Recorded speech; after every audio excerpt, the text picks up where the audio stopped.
Bom dia, boa tarde, boa noite. Como vimos, nossas grandes cidades cresceram num regime de modernização que não garantiu o básico do básico a grandes parcelas de suas populações. Foi assim que se formaram as periferias, favelas e morros autoconstruídos, informais, onde os habitantes vivem sob riscos diversos. Por isso, um tópico extremamente relevante é o da habitação. Essa aula se aprofunda nesse tema, com uma abordagem inovadora e transversal. Fornece subsídios tanto para a realização de diagnósticos quanto para a modelagem de políticas públicas. A gente conta novamente com a contribuição da urbanista Hermínia Maricato.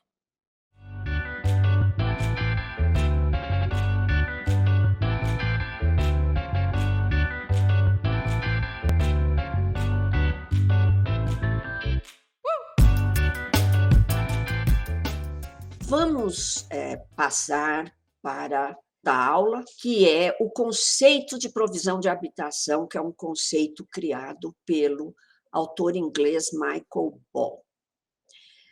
A provisão da habitação, ela vai além da produção propriamente dita. Então, eu trabalhei com vocês a centralidade da produção. Agora, com o Ball, nós vamos, no que se refere à produção da moradia, especificamente, mostrar de como nós podemos ir além da produção, e é necessário ir para entender a questão da moradia, agregando à produção a discussão sobre financiamento e promoção, não é? Então, você tem a produção propriamente dita, o que é? É o canteiro de obras, é a indústria da construção. Uma indústria que se divide entre construção pesada, edificações e até outras, nós podemos ter outras divisões, né, dependendo do grau de avanço, né, da indústria. Mas é muito importante, quando nós vamos estudar a produção, nós levarmos em consideração a questão do financiamento e da promoção e também a condição jurídica de consumo dessa habitação. Ele chama atenção para isso. Ele fala em formas de provisão de habitação. O que são? Formas de provisão de habitação são definidas pela forma como os agentes e os insumos se organizam para a promoção de loteamentos, casas, apartamentos, sob diversas formas jurídicas. O que significa isso? Aluguel, arrendamento, propriedade privada e etc., que nós podemos ter em várias sociedades pelo mundo afora. Quais são as formas de provisão de habitação diferentes que nós podemos citar? Não é? Promoção pública de habitação. Nós podemos ter a urbanização de favelas, é uma promoção pública de uma política habitacional. Nós podemos ter a construção, o financiamento e a promoção de conjuntos habitacionais de casas e apartamentos novos. Nós podemos ter loteamentos com diversas formas de propriedade da terra, arranjos e financiamento. Nós podemos ter promoção privada de casas, apartamentos em condomínios com tipologias variadas, loteamentos com tipologias variadas. Nós podemos ter a autopromoção ou autoconstrução, não é? Autopromoção de mansões, ou de barracos, ou de casas periféricas, ilegais ou legais. Nós podemos ter promoção mistas, ou seja, como é que os agentes envolvidos na provisão se organizam para dar determinado produto. Vejam, aqui riqueza de detalhes que nos leva à análise que incorpora essa visão dos estudiosos marxistas, né? Então, ele define da seguinte forma: estrutura de provisão de habitação. As diversas formas de provisão da moradia constituem um conjunto contínuo e interdependente. Se o mercado é muito... Desculpem, esse texto é meu, agora que eu estou lembrando, porque já vai falar aqui da condição periférica, capitalista periférica, né? Vão voltar e ler novamente. As diversas formas de provisão da moradia constituem um conjunto contínuo e interdependente. Se o mercado é muito restrito às camadas de mais altas rendas e o investimento público é escasso, a produção informal fatalmente se amplia, pois todos moram em algum lugar, ninguém vive sem moradia. A abordagem da promoção pública ou das políticas públicas, isoladamente, como é tradição em nosso meio acadêmico, impede a compreensão sobre sua inserção nessa estrutura geral de provisão das moradias, prejudicando o entendimento da realidade e a formulação de propostas. Tem a ver com a história do déficit. Tem 7 milhões de déficit de moradia, nós vamos produzir 1 milhão, vão sobrar 6 milhões. Não. O preço da moradia pode mudar. Por quê? Por causa desse intercâmbio na estrutura da provisão de habitação. O mercado reage quando o Estado investe. O preço da terra muda. Se você não tem uma política que implemente a função social da propriedade. E é muito importante esse conceito, não é? Por exemplo, quando eu vejo aqui um edifício de apartamento isolado, não é? Eu tenho um tipo, uma forma de provisão da moradia. Eu vou ter um tipo de capital que necessariamente, de capitais, que necessariamente inclui um incorporador imobiliário, um financiamento à produção e, em geral, um financiamento ao consumo. Eu vou ter uma empresa de construção, é um empreendimento que visa fazer um produto para determinada faixa de renda do mercado. Mas eu posso ter isso aqui. O que é isso aqui? É um grande empreendimento, não é? Eu já tenho uma outra condição no financiamento dessa forma de provisão da moradia, não é? Você percebe que é um conglomerado, e o financiamento ele ganha uma outra importância, né? Pode estar ligado, inclusive, aos fundos de investimento, muito provavelmente, não é? E é um condomínio de um certo nível, não é?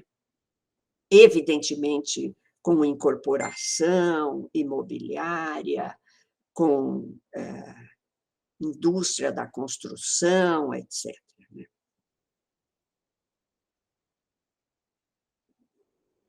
Isso aqui não está muito longe. Também tem isso, não é? Quer dizer, tudo isso também está ligado a determinadas formas de provisão da habitação com determinadas localizações na cidade, não é?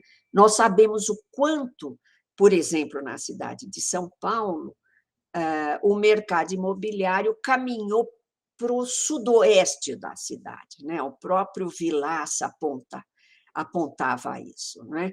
E por quê? Porque o Estado vai abrindo caminho, não só com a legislação, mas com o investimento, como vocês veem aí, uma ponte estaiada, não é? Você tem toda uma simbologia de arrojo, de futurista, etc. Né?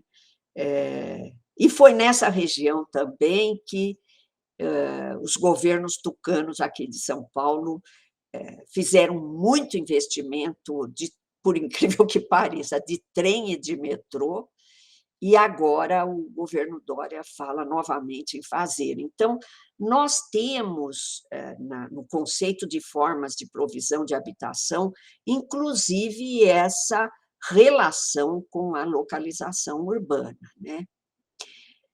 E aqui nós temos uma outra forma de provisão de habitação que eu fotografei na cidade de São Paulo, se eu não me engano, no bairro do Belém, que é uma forma, provavelmente, da década de 40, da década de 50, que são formas de moradia operária. Não é? A gente tem aí os Renques, o Luiz César de Queiroz Ribeiro fala muito sobre isso, né, de como essa forma de promoção no Rio de Janeiro era financiada com recursos de poupança, por exemplo, poderia ser, eu vou dar um exemplo, do português que era dono de uma padaria num determinado bairro e que investia os seus recursos em moradia para aluguel, por exemplo. E o Michael Ball ele traz o conceito do pequeno promotor. O pequeno promotor ele foi muito importante na história das nossas cidades, não é? Então, você tem aqui uma associação de um pequeno promotor que entra com a sua poupança, aliás, de um pequeno investidor que entra com a sua poupança para produzir moradia para venda ou para alugar. Não é? Você tem o pequeno promotor, que é quem compra a terra ou se associa ao proprietário da terra, elabora o projeto e entra com o projeto na prefeitura e depois contrata um mestre de obra ou uma pequena construtora, na época não devia ser tão pequena, né, para produzir esse renque de sobrados. Nós temos aqui no ABC Paulista, no Rio de Janeiro, a gente tem muito desses exemplos que o Luiz César mostra no livro, é a tese de doutorado dele, né, que eu deveria ter orientado, mas que eu aprendi tanto quanto ele na relação de orientação, se eu não me engano, é da casa própria ao condomínio fechado. Né? Então, são pequenos proprietários ou moradia de aluguel. Não é? Aqui nós temos um outro caso andando na cidade de São Paulo, a gente percebe muito dessa forma de provisão de habitação do pequeno promotor privado, né? E que depois vai passando por mudanças, como vocês estão vendo aqui. Se eu não me engano, esse conjunto eu fotografei em Higienópolis, viu? Um dos conjuntos aqui eu fotografei no bairro de Higienópolis, no Pinheiros, Higienópolis, certos bairros de classe média, a gente ainda tem, média alta, ainda tem resquício desse tecido urbano aí que é produto do pequeno promotor e de um financiamento que pode vir de poupança privada, não é? Aqui nós temos, então, uma mansão modernista, né? Isso é desenho, né? Mas aqui é o que nós podemos chamar de autopromoção, ou não, né? Vamos supor que o proprietário comprou o terreno, ele pode ter um recurso de herança de família, ou ele pode fazer obter um financiamento numa agência bancária, ele pode contratar o arquiteto, não é? E discutir com o arquiteto o projeto, ele mesmo pode dar entrada na prefeitura e depois pode contratar o construtor, né. Isso é muito comum. Como também você pode ter, proprietários que compram o terreno e que depois um mesmo, empresário contrata o arquiteto, dá conta da aprovação do projeto, contrata o financiamento, etcétera, né. É apenas para mostrar para vocês que você tem toda uma continuidade, depois nós vamos chegar nessa conclusão. Aqui é a promoção privada de um conjunto do Minha Casa Minha Vida em construção, ali no sul de Minas, se eu não me engano, perto de Tiradentes, né. Então, nós estamos vendo aqui, o que pode ser um empreendimento empresarial, que o empresário tem a terra, aprova o empreendimento na Caixa Econômica Federal, pega o financiamento e constrói, né. Então você tem uma soma aí de empreendedor, incorporador e construtor, e depois a venda pode ser feita pela prefeitura ou aliás, desculpem, pela Caixa Econômica Federal. Nós percebemos que esse tipo de provisão da moradia, quando era feita durante o período do BNH e quando era feita, a partir do Minha Casa Minha Vida, ela tinha muito a ver com um lobby, na verdade, que controla a terra no Brasil, né. Um lobby que, durante o Minha Casa Minha Vida, por exemplo, promoveu uma ampliação do perímetro urbano, incorporando muita terra vazia dentro da cidade, e porque para você aprovar um projeto desse na Caixa Econômica Federal, ele tinha que estar dentro do perímetro urbano, não é?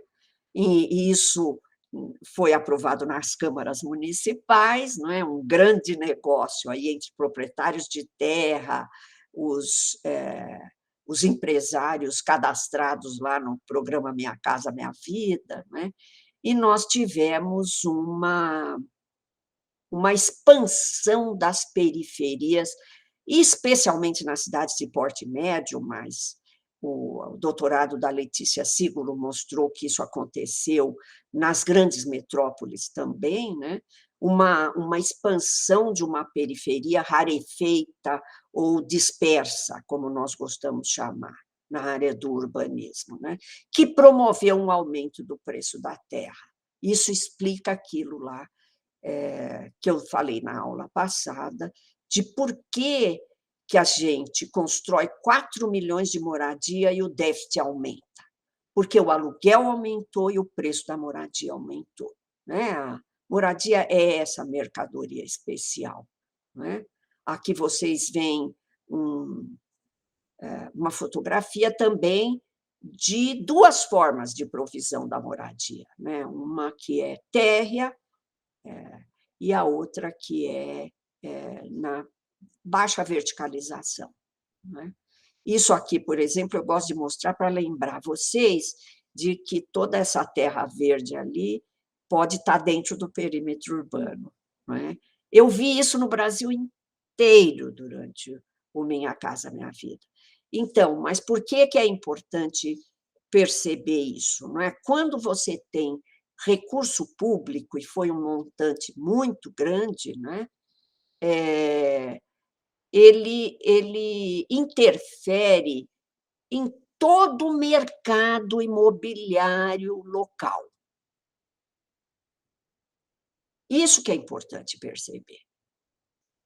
Esse conceito de estrutura de provisão da moradia, de formas de provisão da moradia, me dá uma visão de que nada disso é deslocado. Quantas teses que eu vi sobre mercado imobiliário privado, política habitacional federal, isolado, como se essa coisa fosse isolada, como se a promoção do mercado imobiliário privado não influenciasse, não impactasse toda essa promoção pública ou o não mercado capitalista, que é a periferia, que nós vamos ver daqui a pouco.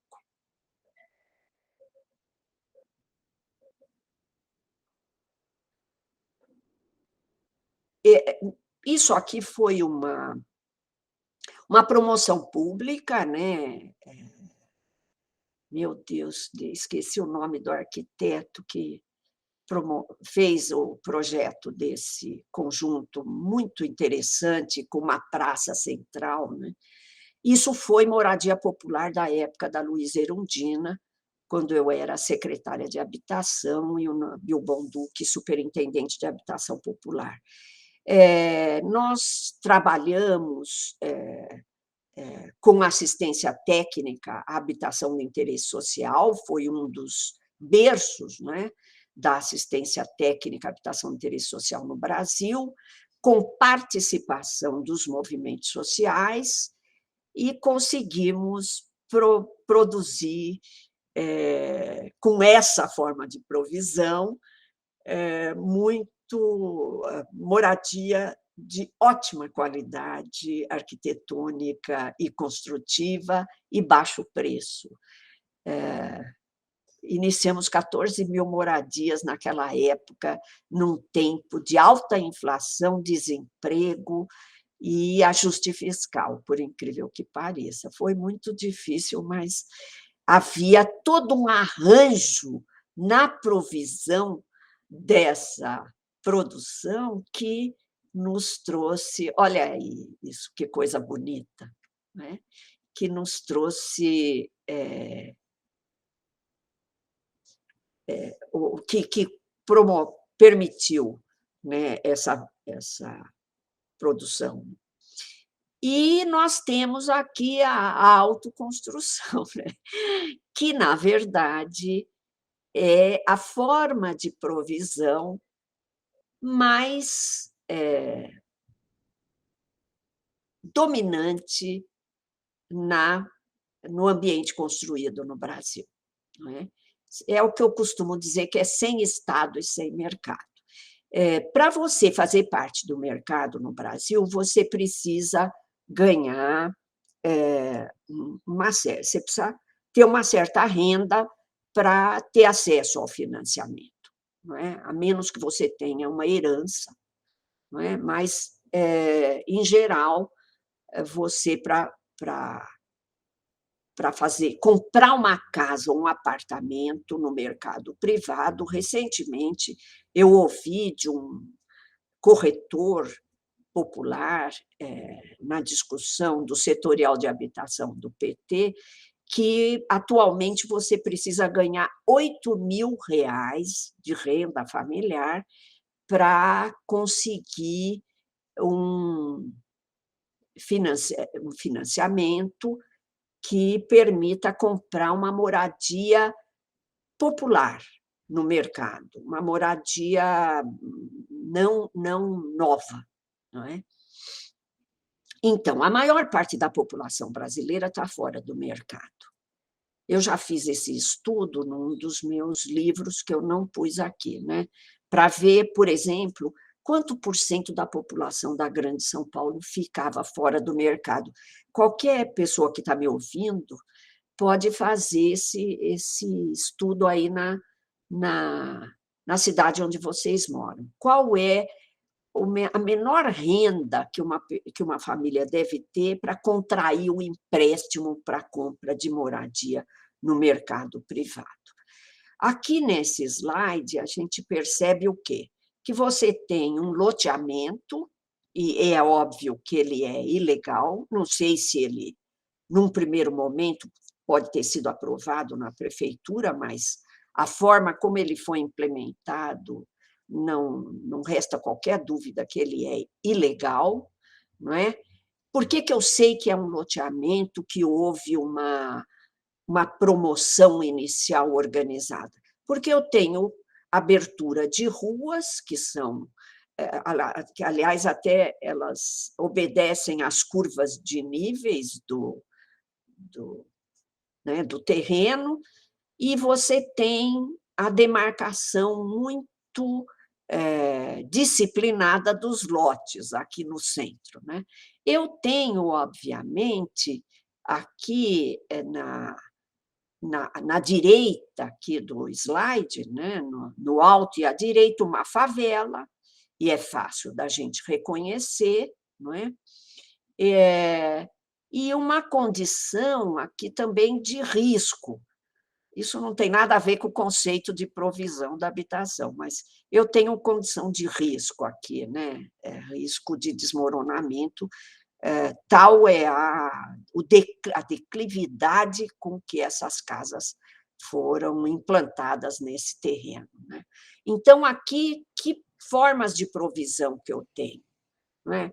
Eu tenho formas que é da autoconstrução, provavelmente da moradia própria, né, ilegal, sem registro em cartório, e de favelas, que é outra forma de provisão da habitação. Nesse caso da autoconstrução aqui, provavelmente existe um contrato de compra e venda de um terreno, não é? E na favela eu não tenho isso, não é? Aqui eu tenho uma forma de provisão da moradia. Houve um promotor inicial desse loteamento, porque eu vejo pela regularização da demarcação dos lotes, muito pequenos e seguramente abaixo do que permitiria a lei, mas isso tudo é ilegal, até porque eu estou em área de proteção dos mananciais aqui em São Paulo, né? E eu tenho, então, um loteamento que foi promovido à luz do dia, não houve, a prefeitura não exerceu o poder de polícia sobre a desocupação do solo, não teve fiscalização, obviamente, e nós temos também algumas ocupações ou invasões que mostram algumas favelas localizadas aqui mais próximos das áreas lindeiras da represa. Essa área, ela seguramente não poderia ter sido ocupada dessa forma de jeito algum. E ela, então, por que isso foi ocupado, né? Porque essa população é contra a lei, ela é contra o meio ambiente, ela simplesmente escolheu viver aí? Não, de forma alguma. Ela está fora do mercado. Essas terras são as terras que sobram porque o mercado não pode usar como ele gostaria. Então, são as terras que sobram para a população, para mais de 50% da população que não tem acesso nem ao mercado, nem às políticas públicas. Eu costumo lembrar que essa população excluída, isso é uma chave que vem lá do século XIX, da forma como se deu a libertação dos escravos no Brasil, não é? Sem nenhuma compensação. Essa população excluída, ela está aqui numa condição de ilegalidade total. E ela está aqui numa condição de que ela contribui para poluir o manancial de água da região metropolitana de São Paulo. Não só através dos resíduos sólidos que vêm carreados pelas ruas, mas pelo esgoto também. Mas de ré, de vítima da falta de opção, ela passa a ser ré. Quando existe alguma tentativa de, por exemplo, entrar na justiça contra essa população. A nossa sociedade ela é tão cínica que você vê que as pessoas percebem que é preciso você abrir espaço para esse tipo de acontecimento. Para o mercado ser como ele é preciso que isso aconteça. Para o mercado ser, para poucos, restrito, especulativo, a autoconstrução ela tem que ser predominante. E é uma autoconstrução predatória. Mas isso não depende da vontade das pessoas. O importante, essa é a favela da Rocinha, né? O importante é perceber, gente, qual é a grande virtude do conceito de provisão de habitação e dessa estrutura contínua de provisão de habitação. É que daquele apartamento, e aqui vamos fechar, né? A gente fecha, não, tem o cortiço ainda, né? Com as palafitas de Manaus, né?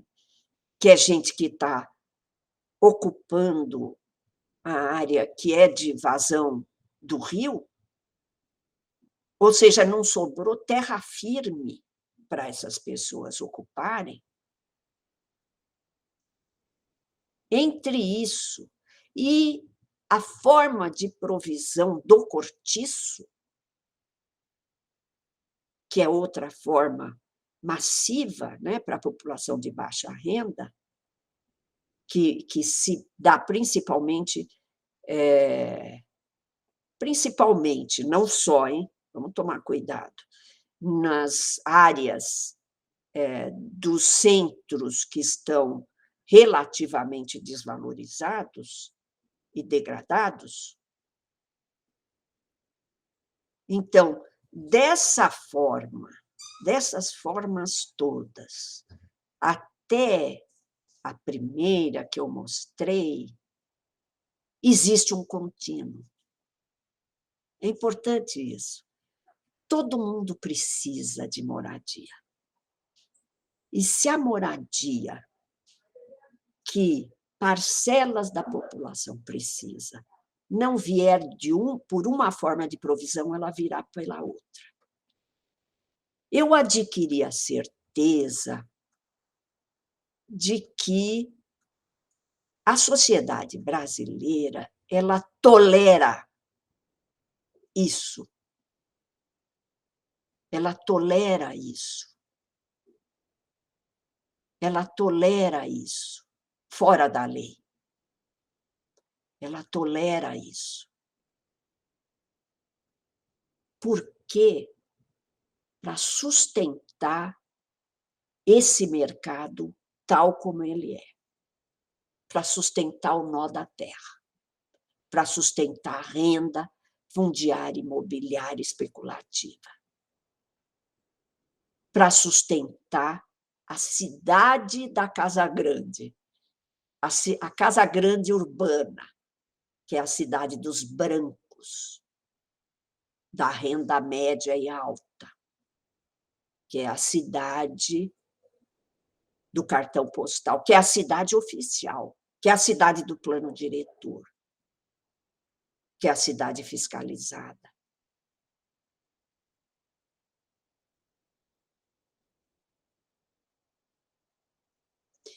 E é preciso, só vamos terminar com mais algum ganho teórico, né, incorporando esses conceitos do Michael Ball e do Sérgio Ferro e do Newton Vargas, né, e dos marxistas que estudam a produção do ambiente construído, que é a importância das determinações legais. Quando eu faço, naquele meu texto, uma crítica à pesquisa na área de habitação, eu quero chamar atenção para isso. A ausência das determinações gerais, a ausência de uma teoria que consiga dar conta do conjunto. E como nós não temos essa teoria, então nós fazemos a teoria aos pedaços, com abordagens quantitativas ligadas ao consumo. Como é triste a gente ver essa discussão do déficit.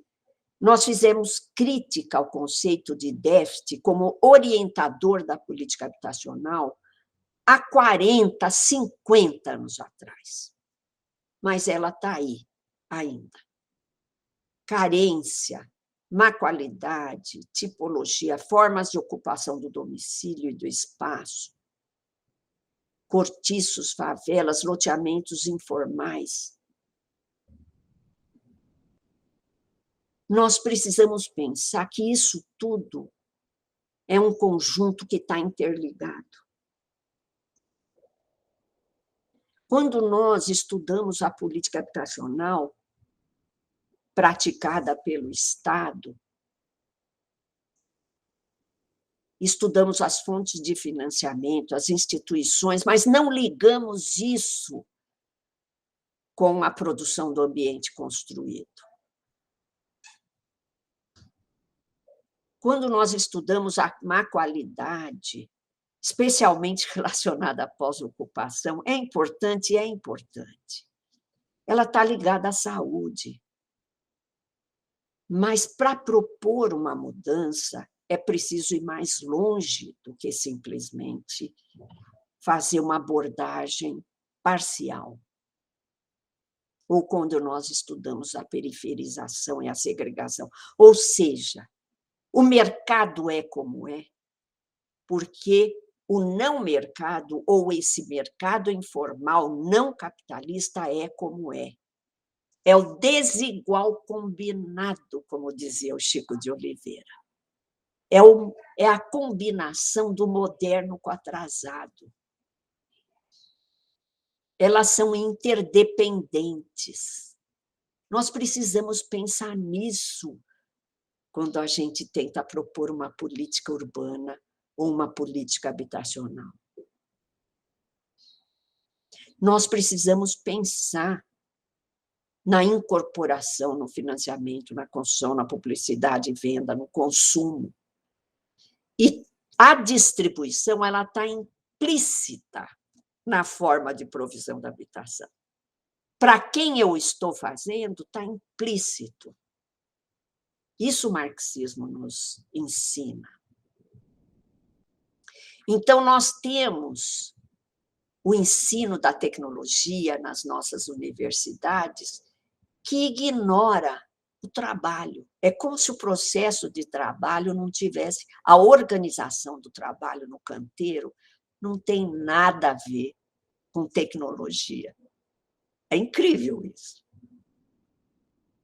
A Bartlett School, que eu citei na nossa aula passada, ela ela tinha como mote que o processo de trabalho no canteiro de obras, o que significa isso? A articulação entre trabalho, a divisão de trabalho, a hierarquia, a organização, a mecanização, a composição orgânica, né, de capital em equipamento e materiais e capital em salários, ela é chave para entender a produção do ambiente construído. Vocês imaginem.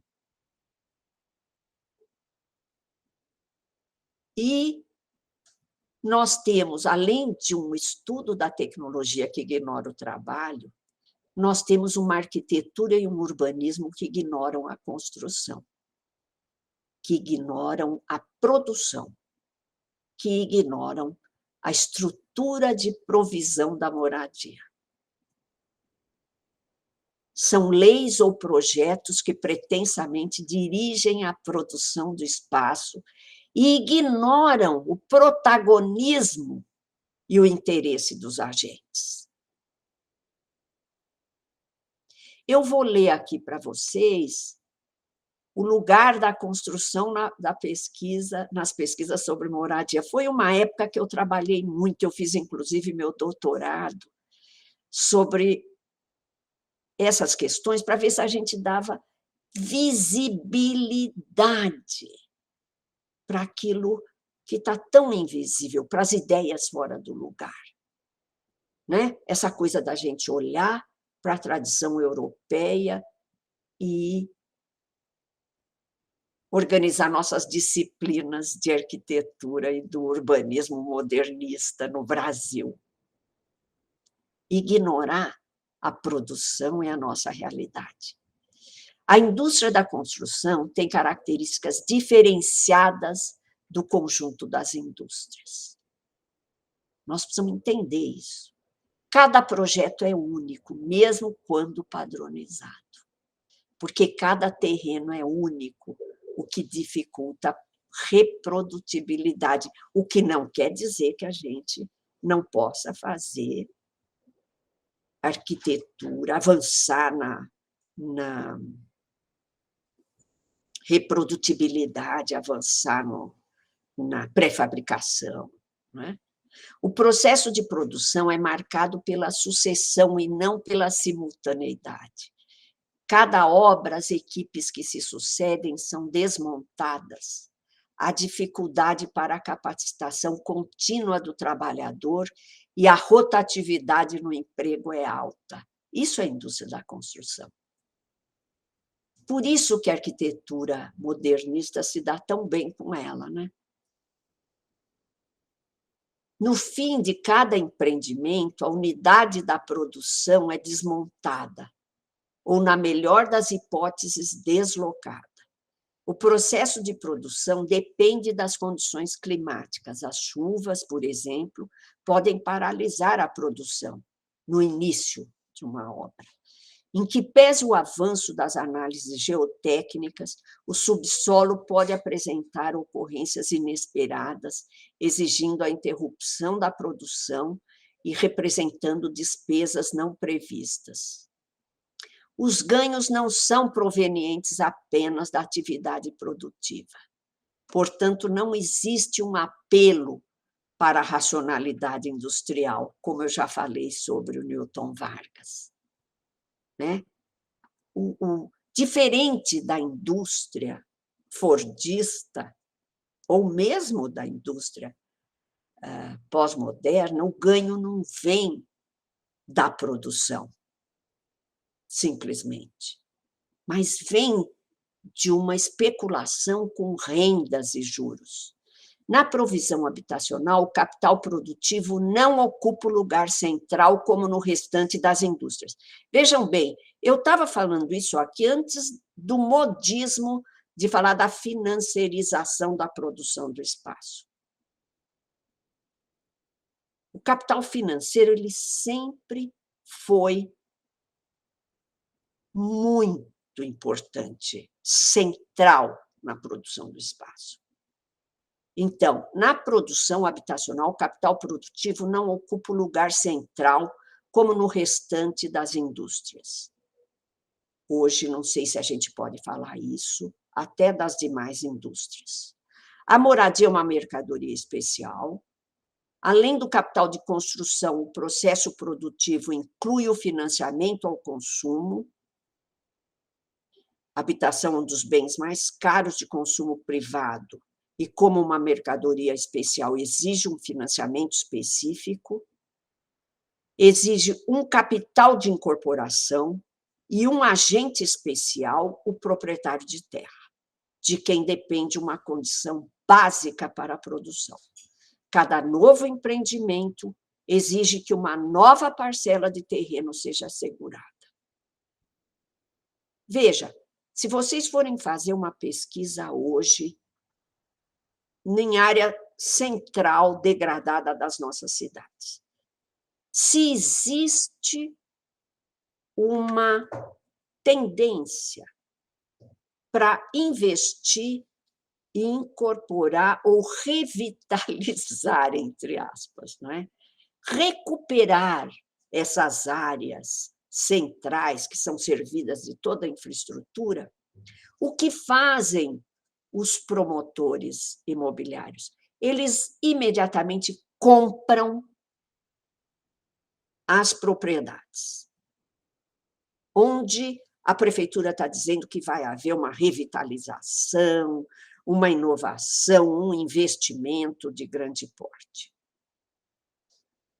Depois, eles vão para a Câmara Municipal tentar fazer com que esse plano ou projeto seja aprovado. Isso é exatamente o que está acontecendo em São Paulo atualmente. É muito importante a gente entender esses personagens todos, para entender como é que eles funcionam. Os proprietários têm uma espécie de monopólio sobre a terra e a liberam para a construção após cobrar um preço para isso. E esse preço depende da localização. Os incorporadores ou construtores se tornam proprietários dependendo das circunstâncias. A propriedade fundiária imobiliária constitui um objeto de valorização. Fortunas podem ser amealhadas sem que necessariamente haja envolvimento de um capital produtivo no terreno, objeto de valorização. Uma malha de expedientes jurídicos e de registros cerca a propriedade da terra, que pode, dessa forma, funcionar como objeto de disputa de rendas, oferecendo obstáculo à produtividade na construção. O acesso à terra urbana é profundamente excludente a grande parte da sociedade e constitui freio ao aumento da produção, da produtividade, mas também da própria produção. A menos que quem está no comando da produção seja o proprietário de terra. E olha, nós temos leis que nos permitiriam superar todos os obstáculos representados pelo lobby desses interesses, todos. A Constituição de 88, o Estatuto da Cidade, os planos diretores. Mas muitos planos diretores estão mostrando que, mesmo quando a gente pensou na democratização do direito à cidade, óbvio, a democratização do direito à cidade seria morar numa cidade infraestruturada, com todos os equipamentos, serviços, acesso, inclusive proximidade do mercado de trabalho. No entanto, nós não conseguimos aplicar essa legislação no Brasil. E por quê? Por causa dos interesses todos que nós levantamos nessa aula que começou com o conceito de estrutura de provisão da habitação, um conceito contínuo, como vocês viram. Não dá para a gente ignorar que uma política habitacional e urbana tem que passar, tem que superar essa teoria aos pedaços, essa visão parcelada. E tem que mergulhar na nossa realidade, não é? Vocês vejam que muita gente fala na financeirização. Eu não vou discordar que existe uma hegemonia financeira que orienta o mercado imobiliário, mas olha o nó da terra nesse país, gente, no campo e na cidade. Nós não fizemos reforma agrária no campo, nem com abundância de terras.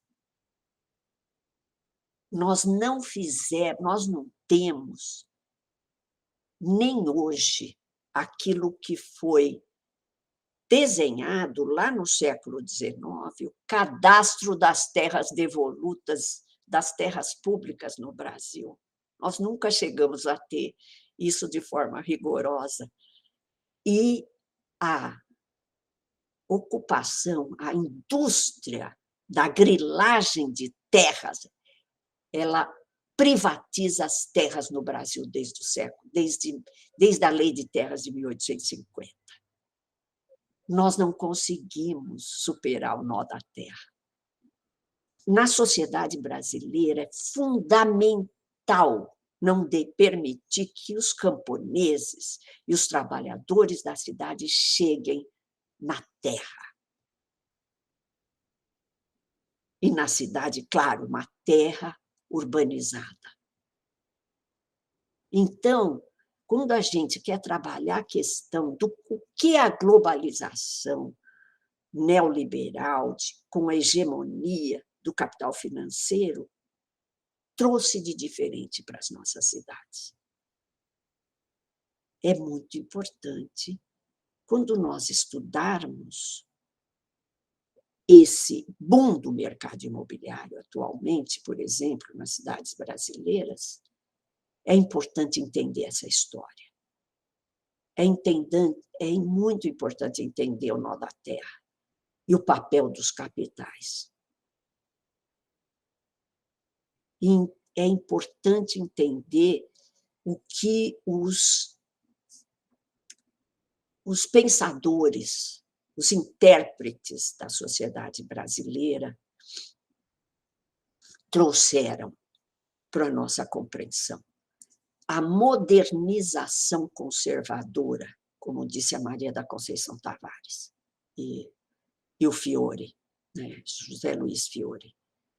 A modernização acompanhada do desenvolvimento do atraso. O desigual combinado, como dizia Chico de Oliveira. Uma coisa dependendo da outra. O desenvolvimento do moderno e o desenvolvimento do atraso. A informalidade como ardil. Por que Los Angeles tem mais moradores de rua do que qualquer das nossas cidades? Porque lá não existe essa gigantesca informalidade. Quem está fora do mercado e das políticas públicas vai para as ruas. Aqui você sempre tem a oportunidade de ocupar um barranco que está desmoronando, uma beira de córrego, uma beira de rio, uma área de proteção dos mananciais.